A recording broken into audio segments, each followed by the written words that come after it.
masu kallon mu barkanmu da warhaka. Barkanmu da sake saduwa da ku a Zaki TV.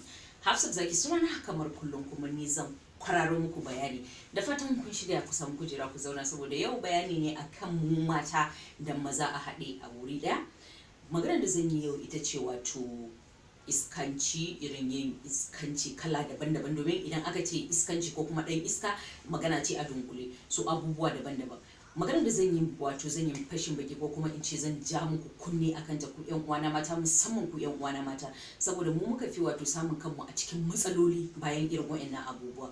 So ku buɗe kunnen ku saurare ni da kyau da kyau da kyau da kyau da kyau. Da ku ce Hafsat Zaki ta fara kenan, wallahi za ta faɗi wani abu lalle ko kun san da na shigo wannan fili kuma kun san zan yi bayani wato manya-manyan bayani.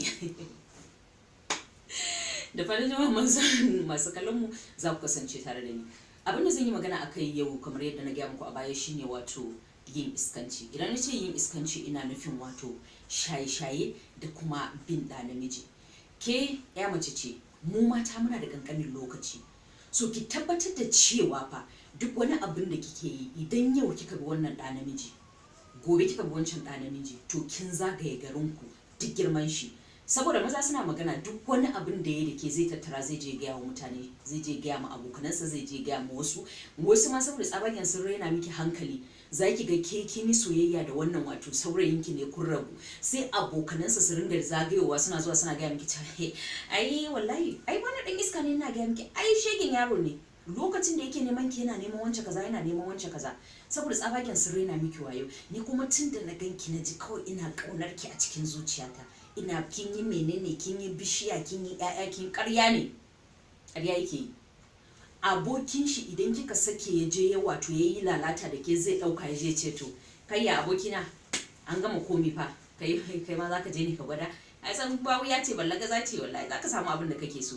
Ke kuma wawuya www.dakikiya.com, bayan wancan ya gama ya sha kuna ya wuce, sai wani ma ya zo saboda baki da wayo. Irin abun da wancan ya miki ya zo ya wuce shine wannan shi ma zai zo da kalan nashi, kuma duk zaki tsaya kina saurara saboda Allah da Annabi.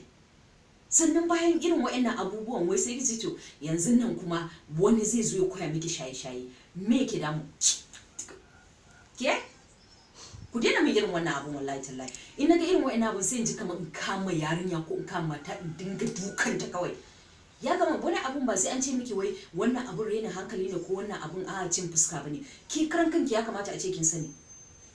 Mutum zai zo ce miki wallahi kin dasa bishiya a cikin zuciyata, ta yi fure ta yi wallahi in ba ke ba mutuwa zan yi.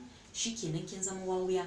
Lokaci yayi lokacin da ya kamata ku daina amfani da maganar da namiji zai gaya muku, ku ringa amfani da abin da yake yi. Dan ya zo ya faɗi magana ya ta faɗa mana sai me, amma ku ringa amfani da me yake yi. Idan mutum ya ce yana son ki, to me yake yi, ya yi kokari ya nuna miki cewa yana son ki. Mutum ne zai zo ya saki shaye-shaye, ya sai miki benelin, ya sai miki codeine, ya sai miki roche, ya sai miki ga sanan kayan maye da yawa, sannan ya ce miki wai yana son ki zai aure ki. Ke kuma saboda wato makwalwar kifi ne akan ki, sai ke ta ai wallahi aure za mu yi. Wani ma zai siyo ku zauna ku sha tare, shi bai da hankali ne zai aure ki. Sannan ya san cewa idan kika sha kayan mayen nan baki san inda kanki yake ba, za a iya yin komai da ke a tafi ma baki sani ba. Shi sai ya ce zai aure ki. Ke in mun faɗi magana wawa ne, ai mijinta bai kamata a ce ya zama wawa ba. Saboda haka yan uwana mata ya kamata a ce kun san abin da kuke yi. Idan kika yi saurayi kwaya ɗaya a unguwa, kada ki ƙara yin wani saurayi. Har yaushe za a zo abokanai ga baki ɗaya sai sun neme ki, saboda me? Wani irin wawanci ne wannan? Ƙaramin lokaci ne da mu. Idan kika ga dama kika yi saurayi, kika samu saurayin da kike so yake son ki, shikenan ki kula da shi, ki saurare shi. Ba wai kina ganin ke kina da wayo, ke kina da dabara, kina da mumuwan, kina da mumutri, kina da wawa, kina da ai ke ce wawuyar. Saboda inda kike ganin cewa ke kina zikin zauna zaki musu wayo, su ma haka suke ganin cewa wayo suka zo yi miki. Saboda haka ya kamata a ce kin gane abin da kike tunani. Sannan wa'annan in kina ganin in kika tara maza 20, idan har wa'annan guda 20 din suna son ki, me za a samu guda ɗaya a cikin su wanda zai aure ki ba?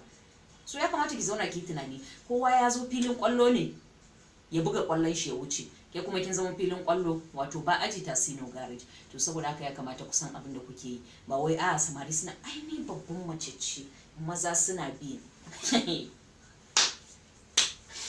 maza suna binki tsakani da Allah, har faɗa kike yi maza suna binki? wanda suke binki me yasa ba mu ga guda ɗaya wanda ya zo ya tsaya ba ya ce in ba ke ba sai ya mutu ya kori gaba ɗaya aure su?